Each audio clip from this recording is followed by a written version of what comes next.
Hi friends, இன்றைக்கி நம்ம வீடியோவில் நம்ம எதை பற்றி படிக்க போகிறோம் அப்படின்னு சொல்லி பார்த்தீங்கன்னா, ரிலக்டன்ஸ் மோட்டர் அப்படிங்கிற ஒரு மோட்டரை பற்றி படிக்க போகிறோம். அதாவது வந்து இது எதில் வருது அப்படின்னு சொல்லி பார்த்தீங்கன்னா ஸ்பெஷல் எலக்ட்ரிக்கல் மிஷின்ஸ் அப்படின்னு ஒரு கான்செப்ட் பற்றி வருது. இந்த மோட்டர் வந்து எதில் ஒர்க் ஆகுன்னு பார்த்தீங்கன்னா அல்டர்னேட்டிங் கரண்ட், அதாவது ஏசி சப்ளையில் ஒர்க் ஆகுது. இந்த மோட்டரில் பற்றி சொல்கிறதுக்கு முன்னாடி ஒரு சின்ன கான்செப்ட் வந்து சொல்லிடுறேன். அது என்ன அப்படின்னு சொல்லி பார்த்தீங்கன்னா ஹார்ஸ் பவர். ஒரு ஹார்ஸ் பவரோட வேல்யூ என்ன அப்படின்னு சொல்லி பார்த்தீங்கன்னா 735.49 வாட்டு.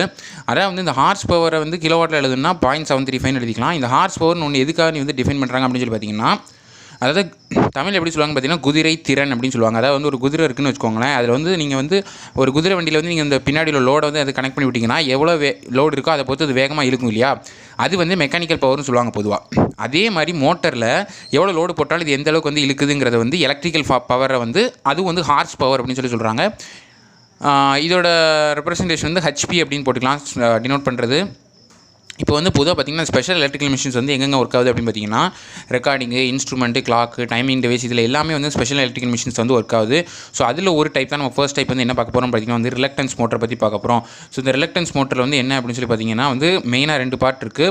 ஒன்று ஸ்டேட்டார், ஒன்று ரோட்டார். இது எல்லா மோட்டர்லையுமே நம்ம பார்க்கக்கூடிய பார்ட் தான். இதில் ஸ்டேட்டாரில் பார்த்தீங்கன்னா லேமினேட்டர் கோட் வித் ஸ்டாம்பிங். அதாவது லேமினேட்டர் கோட் கோர் நமக்கு பொதுவாக தெரியும் எதுக்காக யூஸ் பண்ணியிருப்பாங்க அப்படின்னு சொல்லி பார்த்தீங்கன்னா அயன் லாஸை ரெடியூஸ் பண்ணதுக்காக. அண்ட் ஆல்சோ ஸ்டாம்பிங்ஸ் எதுக்குன்னா ஹிஸ்டரிசிஸ் லாஸை ரெடியூஸ் பண்ணதுக்கு. ஏன்னா ஸ்டாம்பிங்ஸ் எதில் மேக் பண்ணியிருப்பாங்க அப்படின்னா சிலிக்கான் ஸ்டீலில் மேக் பண்ணியிருப்பாங்க. ஸோ சிலிக்கான் ஸ்டீலில் மேக் பண்ணியிருக்கும் போது ஹிஸ்டரிசிஸ் ப்ராப்பர்ட்டியை அது என்ன பண்ணும் அப்படின்னா அதில் கம்மியாக இருக்கும். ஸோ லாஸ் இதில் கம்மியாக இருக்குங்கிறதுக்காக இது யூஸ் பண்ணியிருக்காங்க. ரோட்டார் சைடு பார்த்திங்கன்னா எப்பவும் போல் காப்பர் லாஸ். அதாவது ரோட்டார் சைடு நம்ம லோடை கனெக்ட் பண்ணுவோம். ஸோ லோடில் கரண்ட்டை எடுக்கிறதுனால காப்பர் லாஸ், I2R லாஸ் இருக்கும் அப்படிங்கிறத தெரிஞ்சுக்கோங்க. ஸோ இதில் ஒர்க்கிங்கில் என்ன அப்படின்னு சொல்லி பார்த்தீங்கன்னா சிங்கிள் ஃபேஸ் வைண்டிங் தான். அதாவது ஒரே ஒரு ஃபேஸ் சப்ளை மட்டும் தான் கொடுக்க முடியும், ஆல்டர்னேட்டிங் கரண்ட் சப்ளை. ஸோ இதில் என்ன ஆகும், முக்கியமான விஷயம் என்ன, இதோட முக்கியமான ஒரு மெயின் கான்செப்ட் என்ன அப்படின்னு சொல்லி பார்த்தீங்கன்னா இந்த ஏர் கேப் எப்படி இருக்கும் அப்படின்னு சொல்லி பார்த்தீங்கன்னா வேரிங்காக இருக்கும். அதாவது ஸ்டேட்டார் சைடில் உள்ள பார்ட்டுக்கும் ரோட்டாருக்கும் உள்ள ஏர் கேப் இருக்கு இல்லையா, அதை வச்சு தான் இந்த மோட்டாரோட டார்கே டிட்டர்மைன் பண்ண முடியும் அப்படிங்கிறத தெரிஞ்சுக்கோங்க. அது எப்படி டிட்டர்மைன் ஆகுது அப்படின்னு சொல்லி பார்த்தீங்கன்னா கீழே ஃபர்ஸ்ட் டயக்ராம் என்ன காட்டிருக்கேன் அப்படின்னா 4 ஸ்டேட்டார் ஸ்டேஷனரி போல்ஸ் இருக்குது, சென்டரில் ரோட்டார் இருக்குது, சரிங்களா? ஸோ இப்போ இந்த ரோட்டாரில் 2 போல் இருக்குது இல்லையா, இந்த 2 போல் எங்கே இருக்குன்னா அன்அலைன்டு பொசிஷனில் இருக்குது. அலைன் பொசிஷன் என்ன அர்த்தம்னா செகண்ட் காட்டியிருக்கேன் இல்லையா, இது ஸ்டேட்டார் போல்ஸ் இந்த ரெண்டும். ரோட்டார் அதுக்கு நேராக உள்ள டேரக்ஷனில் இருக்குது, அதாவது அலைன்டாக இருக்குது. இதில் அன்அலைன்டாக இருக்குது. ஸோ இந்த அன்அலைன்டாக இருக்கும்போது இந்த சென்டரில் நிறைய ஏர் கேப் இருக்குது இல்லையா, இந்த ஏர் கேப் அதிகமாக இருந்துச்சுன்னு சொன்னாலே ரிலக்டன்ஸ் அதிகமாக இருக்கும். ரிலக்டன்ஸ்னால் நம்ம வேறு விதமாக சொல்லலாம்னா ரெசிஸ்டன்ஸ் அப்படின்னு சொல்லலாம். ஸோ ஃப்ளக்ஸ் பாத்தை அது என்ன பண்ணும் அப்படின்னு பார்த்தீங்கன்னா லிங்க் பண்ணுறக்கூடிய அந்த ஃப்ளக்ஸ் கெப்பாசிட்டி குறைக்கும். அதாவது லீக்கேஜ் ஃப்ளக்ஸ் அதிகமாக இருக்கும் அப்படிங்கிறத தெரிஞ்சுக்கோங்க. ஸோ இதனால பார்த்திங்கன்னா ஒரு டிஸ்அட்வான்டேஜ் தான். ஸோ மோட்டர் ஸ்டார்ட் பண்ணதுக்கு முன்னாடி ஒருவேளை இனர்ஷியனால் இந்த கேப் இருந்ததுன்னா இதில் என்ன இருக்குன்னு பார்த்தீங்கன்னா கண்டிப்பாக ரிலக்டன்ஸ் அதிகமாக இருக்கும் அப்படிங்கிறத தெரிஞ்சுக்கோங்க. ஆனால் இதில் ரெண்டாவது என்ன பார்த்தீங்கன்னா இது அலைங்காக இருக்கு இல்லையா, ஸோ இப்போ ஏர் கேப் அதை கம்பேர் பண்ணும்போது கம்மியாக தான் இருக்கும். இப்படி அலைங்காக இருக்கும்போது அதாவது ஸ்டேட்டாரோட மேக்னெட்டிக் ஆக்சிஸோட ரோட்டாரோட ஆக்சிஸ் கோயின்சைட் ஆகிருக்கும் பொழுது ரிலக்டன்ஸ் கம்மியாக இருக்கும். அப்போ எப்படி இருக்குன்னா மோட்டாரோட ஸ்பீடு அதிகமாக இருக்கும் அப்படிங்கிறத தெரிஞ்சுக்கோங்க. ஸோ ஸ்டார்டிங் டார்க் அப்போனா அதிகமாக இருக்கணும். அதுக்கு பேர் என்னென்னா பார்த்தீங்கன்னா ரிலக்டன்ஸ் டார்க்னு சொல்லுவாங்க. அது நான் கீழே எழுதியிருக்கேன். ஸோ கீழே வரும்போது நான் சொல்கிறேன் என்னென்னு. ஸோ இப்போ அதை சொல்லியாச்சு இல்லையா. இப்போ நம்ம மெயினாக என்னெல்லாம் நடக்கு அப்படிங்கிறத ஃபஸ்ட்டு பார்த்துடலாம். ஃபஸ்ட்டு என்ன யூஸ் பண்ணியிருப்பாங்கன்னா சிங்கிள் ஃபேஸ் டெக்னிக், அதாவது ஸ்ப்ளிட் ஃபேஸ் டெக்னிக் அப்படிங்கிறத யூஸ் பண்ணியிருப்பாங்க. Split phase single phase induction motor அப்படின்னு சொல்லி ஒரு டைப் நம்ம ஒரு வீடியோவில் படிச்சிருப்போம். ஸோ அது எப்படி இருக்குன்னு பார்த்தீங்கன்னா ஒரு ஸ்டார்டிங் வைண்டிங் இருக்கும், அந்த வைண்டிங்கோட சீரிஸில் ஒரு கெப்பாசிட்டர் கனெக்ட் பண்ணியிருப்பாங்க. ஸோ இதை எதுக்காக கனெக்ட் பண்ணுறாங்கன்னா அந்த கெப்பாசிட்டர் இன்னொரு ஃபீல்டை கிரியேட் பண்ணும் இல்லையா. So single phase induction motor என்றைக்குமே செல்ஃப் ஸ்டார்டிங் மோட்டர் கிடையாது. இந்த நிறைய வீடியோஸ்லேயே நம்ம பார்த்துட்டோம். ஸோ இதுவும் ஒரு சிங்கிள் ஃபேஸ் இண்டக்ஷன் மோட்டர் மாதிரியே தாங்கிறதுனால இது செல்ஃப் ஸ்டார்டிங் கிடையாது. ஸோ ஒரே ஒரு சப்ளை தான் இருக்குது, அது சிங்கிள் ஃபேஸ் ஆல்டர்னேட்டிங் சப்ளை, அது பல்சேட்டிங்காக இருக்கும்.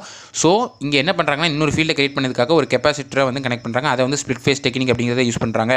ஸோ ஃபஸ்ட்டு நான் சொன்னேன் இல்லையா, இதில் ஏர் கேப் அதிகமாக இருக்கும். ஸோ அதனால் என்ன நடக்கும்னா ஸ்பீடு கம்மியாக இருக்கும்னு சொன்னேன் இல்லையா. ஸோ அப்போ ரிலக்டன்ஸ் அதிகமாக இருக்கனால அந்த இடத்துல டார்க் கொஞ்சம் கம்மியாக தான் இருக்கும், ஸ்டார்டிங் டார்க். ஸோ அதனால் ஃபஸ்ட்டு இந்த மோட்டர் என்னவாக இருக்குன்னா ஸ்குரில் கேஜ் மோட்டராக தான் இருக்கும்.